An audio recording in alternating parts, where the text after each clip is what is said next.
চোখের ইশারা বড় ভাই বুঝা ফেলাইছে।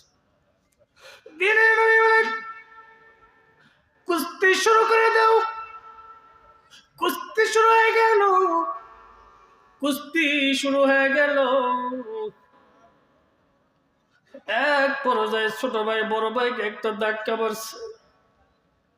ধাক্কা মারার সঙ্গে সঙ্গে বড় ভাই জমিনের মধ্যে পড়ে গেছে। একটা লাফ দিয়া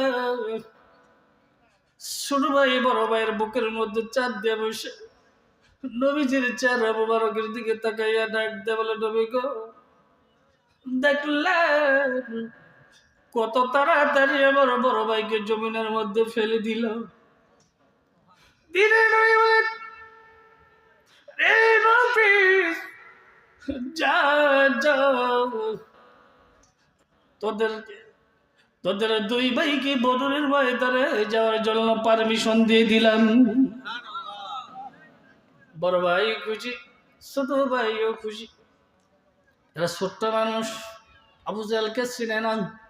এদের বাড়ি মদিনায়, আবু জাহেলের বাড়ি মক্কায়। ছোট্ট মানুষ। বড় ভাই ডাক দে বলে, ছোট রে আয় আয়, দিনের নবীর বদলা লওয়ার টাইম চইলা যা। বদরের দিকে দৌড়াচ্ছে। বড় ভাই ডাক দে বলে, ছোট রে আমি সামনে খেয়াল করব, তুই পিছন দিক থেকে খেয়াল করবি। পিছন দিক থেকে কেউ যেন আমাদেরকে আক্রমণ করতে না পারে। আবু জেহেলকে চিনে না। কিছু দূর যাওয়ার পরে নবীজির একজন সাহাবী আছে আব্দুর রহমান বিন আউস, উনার সঙ্গে সাক্ষাৎ হয়ে গেছে।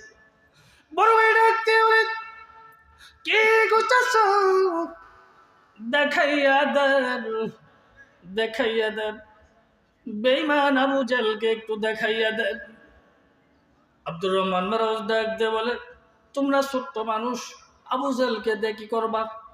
তোমরা ছোট্ট মানুষ, আবু জেহেলকে দিয়ে কি করবা? আবু জেহেল তো অনেক বড় মাপের লোক, কাফেরদের লিডার, হ্যাঁ, বড় মাপের লোক। বড় কি করতেছ? যেই কথা জিজ্ঞেস করেছি সেই কথার জবাব দিলে দেন। হাতে সময় নাই, কথার স্পিড কত, হাতে সময় নাই। যেই কথা জিজ্ঞেস করেছি সেই কথার জবাব দিলে দেন। আব্দুর রহমান মানুষ ডাক দে বলে, ওই যে দেখা যায়, ওই যে দেখা যায় লম্বা ঘোড়ার পৃষ্ঠে বসে আছে, লম্বা ঘোড়ার পৃষ্ঠে বসে আছে, ওইটাই বেঈমান আবু জেহেল। বড় ভাই ডাক দিয়ে বলে, শোনো রে,